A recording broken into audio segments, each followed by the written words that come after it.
Sebuah kisah tentang istri yang melakukan pernikahan gaib dengan iblis demi keturunan. Horor.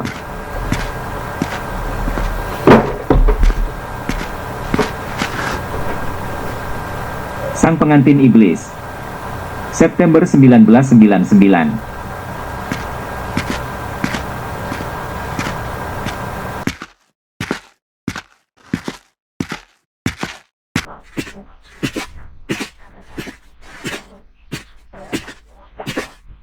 Malam itu, suara langkah Kinanti terdengar mantap. Jalanan tangkring. Wajahnya terlihat datar, matanya menyorot penuh keberanian. Ia terus saja berjalan menyusuri jalanan, sebelum akhirnya menghentikan langkahnya tepat di depan pintu sebuah rumah tak berpenghuni. Hening dan gelap suasana di dalam rumah itu, membuat kesan seram begitu terasa. Namun hal itu tak membuat tekadnya goyah. Yang ada di pikirannya saat itu, hanya segera menyelesaikan ritual pernikahannya dengan iblis. Sosok yang ia yakini akan mengabulkan semua permintaannya, termasuk untuk mempunyai keturunan jika ia sudah menjadi pengantin iblis. Menjak 10 tahun menikah dengan lelaki pilihannya, Kusumo, Kinanti belum juga dikaruniai seorang anak. Langkah demi langkah Kinanti menyusuri dan melewati ruang demi ruang gelap. Hingga sampai di sebuah ruangan.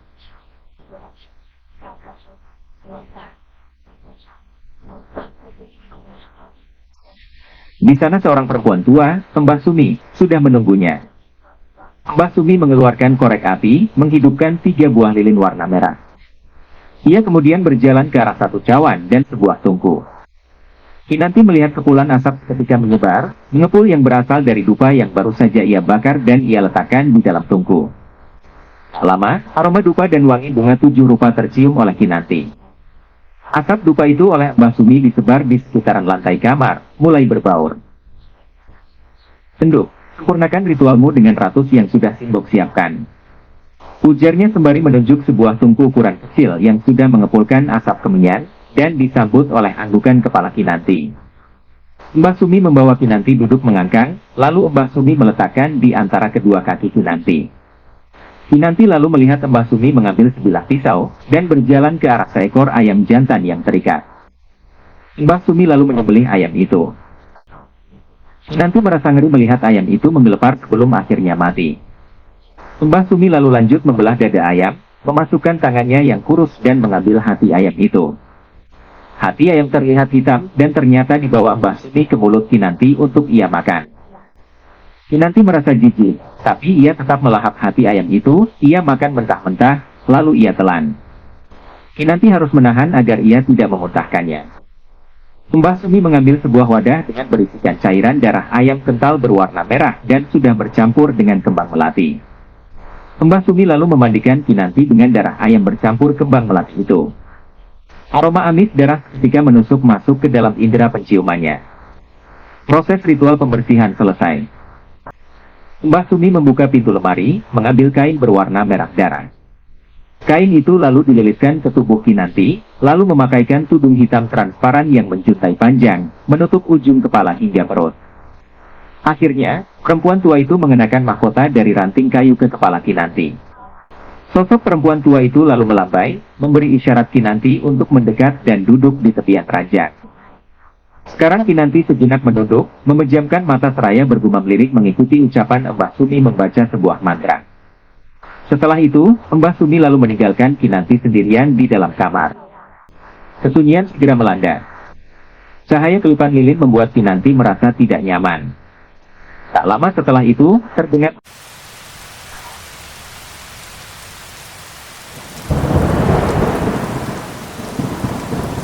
Cahaya lilin tiba-tiba padam. Kinanti merasa ada sesuatu yang baru saja. Kinanti membuka mata, mengedarkan pandangannya ke sekeliling.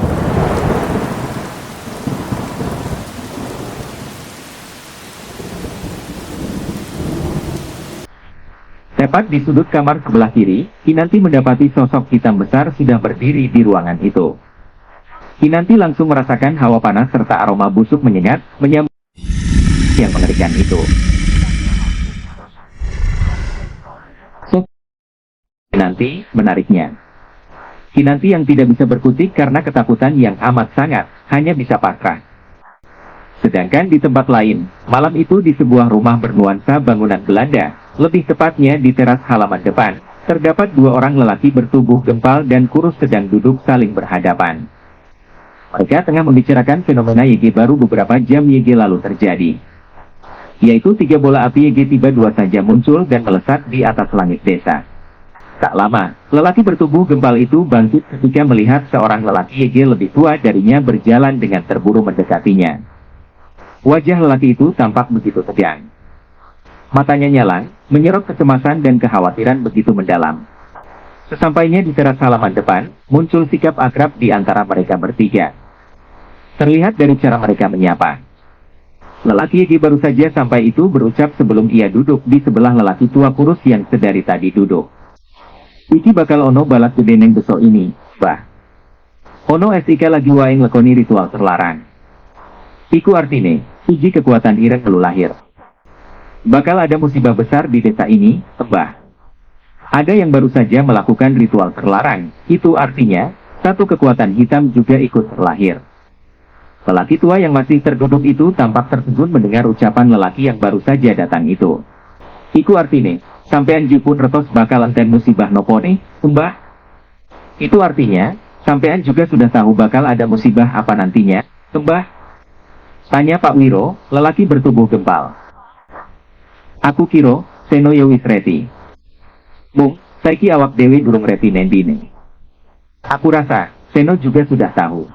Tapi, sekarang kita belum tahu di mananya, sahut Mbah Jalu, lelaki tua yang baru saja duduk di sebelah Mbah Seno. Tirakat ngalong lan topo besukui, didu perkoro gampang. Tapi wong iki iso melewati. Tirakat ngalong dan topo bisu itu, bukan perkara gampang. Tapi orang ini bisa melewatinya, ujar Mbah Seno menanggapi ucapan Mbah Jalu. Janjin, niki panjenengan ngomong kenopo tu, Mbah. Kok tekan tirakat ngalong lan topo bisu? Sebenarnya, ini panjenengan membicarakan apa tuh, Mbah? Kok sampai tirakat dan bertapa? Wiro sudah tak tahan dengan rasa penasaran, lagi-lagi bertanya. Mbah Seno dan Mbah Jalu sejenak saling pandang, sebelum Mbah Jalu melempar tatapannya lurus ke depan. Menarik nafas panjang seraya berucap dengan berat. Iblis itu sudah menemukan pengantinnya. Pertengahan bulan Mei 2000. Waktu terus berlalu, Kinanti dan Kusumo masih menjalani hari-hari seperti biasa. Bahkan Kusumo sampai detik itu tak tahu apa yang sudah dilakukan oleh istrinya. Ia menganggap buah hati yang sedang dikandung istrinya itu adalah anaknya sendiri. Kusumo tahu, jika 1 bulan lagi, istrinya akan melahirkan. Hal itu membuatnya begitu giat untuk bekerja. Selain untuk tambah-tambah persalinan, ia juga ingin membelikan hadiah untuk istrinya. Malam itu di dalam sebuah kamar, terdengar suara teriakan dari seorang wanita.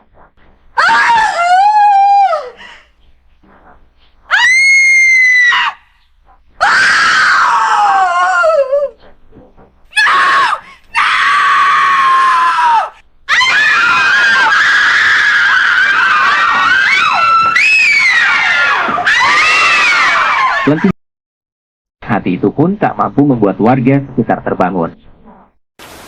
Nah, di luar masih hujan, suara teriakan Kinanti tersamarkan oleh suara riuh air hujan. Sedangkan rumah hasil kerja keras Kusumo yang dikelilingi kebun pisang itu tampak berdiri kokoh.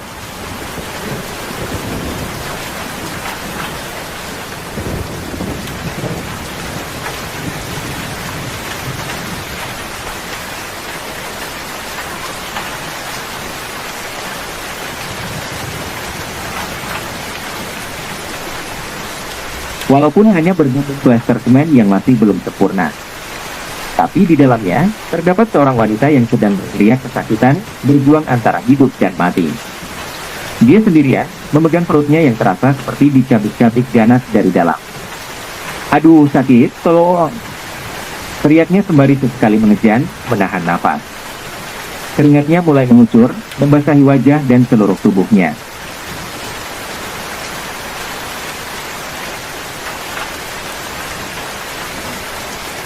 Kinanti kembali berteriak saat perut bagian bawahnya terasa dicengkram kuat.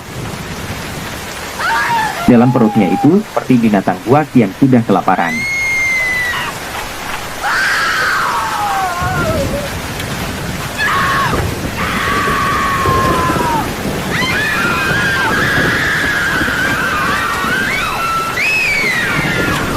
Kinanti tahu bahwa jabang bayi hasil pernikahannya dengan iblis itu sedang berusaha. Sementara di sebuah pabrik yang jaraknya sekitar 1 jam perjalanan, Kusumo masih sibuk dengan pekerjaannya sebagai buruh. Dan itu Kusumo memilih untuk lembur.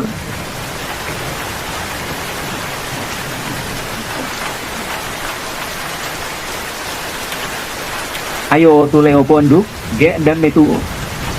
Ibu kuis tidak kuat. Buana, setan keluar. Ibu sudah tidak kuat." Bumang Kinanti berharap dengan begitu si jabang bayi paham dan segera keluar dari rahimnya.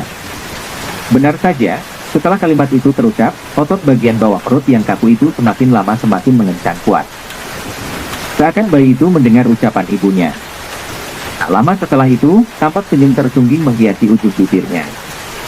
Kinanti pun melakukan usahanya yang terakhir untuk segera menarik jabang bayi itu agar sepenuhnya keluar. Tak butuh waktu lama, jabang bayi yang masih kemerah-merahan itu terlahir ke dunia dengan kondisinya. Namun ada sedikit keanehan, tepat di bagian jidat sang bayi, terdapat sebuah tanda, yang mana, jika diperhatikan baik-baik, tanda itu membentuk sebuah mata berukuran kecil. Kinanti mengambil jeda untuk beristirahat, sejenak ia menatap sang jabang bayi. Dilihatnya mulai dari ujung kepala hingga ujung kaki. Tak ada kecacatan hingga pandangannya terhenti pada tali pusar yang masih melingkar di perut sang bayi. Setengah jam kemudian, Kinanti memaksa tubuhnya untuk bergerak. Walaupun rasa perih masih menggelayuti, ia pun tak menghiraukan. Diambilnya gunting dan beberapa perlengkapan Yeji ada di atas meja kamarnya. Kemudian berjalan ke arah pintu belakang rumah sebelum akhirnya membukanya. Di sana, tepat di halaman belakang, hal mengerikan pun terjadi. Hujan yang cukup deras itu tak menyurutkan tekadnya untuk segera menyelesaikan ritual terakhirnya. Setelah Kinanti memotong tali pusar anaknya, dengan wajah beringat bak kesurupan, Kinanti memasukkan, melahap dan mengunyah potongan tali pusar itu dan gumpalan hari-hari secara menghembus. Gemuruh angin disertai petir secara bersamaan muncul, menandakan jika ritual itu selesai dan sekaligus mendatangkan satu sosok yang begitu mengerikan. Tepat di hadapan Kinanti, muncul sosok iblisnya yang panjang, sembari menggeram seperti anjing. Kinanti tak bergeming ketika sosok itu menjilati jabang bayi yang sedang digendongnya. "Mari kui, popo wayas ika toping ini bakal tak kabulke. Tapi si JSIK kudu sok eling-eling, enduk. Mulai saiki, awakmu wis dadi abdiku, ragalan sukmamu wis resmi dadi godku. Tak waya-waya nek aku butuh awakmu, bilang ragalan kok kudu melayani. Tapi nek sampai awakmu balelo, reti dewe akibatnya. Rawat anakku. Setelah itu, apa saja yang kamu inginkan bakal aku kabulkan. Tapi satu yang harus kamu ingat, enduk. Mulai sekarang, kamu sudah menjadi abdiku, raga dan sukmamu sudah resmi menjadi milikku. Sewaktu-waktu kalau aku butuh kamu, mau gak mau kamu harus melayani. Tapi kalau sampai kamu melanggar, tahu sendiri akibatnya." Tak lama setelah itu, senyuman tersungging menghiasi bibirnya sesaat setelah sosok itu berbisik dan sebelum akhirnya menghilang. "Mari iki urip-ura bakal sengsara meneh, enduk. Mergo awakmu, ibumu bakal dadi wong sugih, bakal dadi wong paling disegani, hahaha. Setelah ini, hidupku gak bakal sengsara lagi. Karena kamu, ibumu bakal jadi orang kaya. Bakal jadi orang paling disegani, hahaha," ucap Kinanti diakhiri dengan suara tertawa yang nyaring. Bersamaan dengan itu, guyuran hujan semakin deras disertai angin yang bertiup kencang.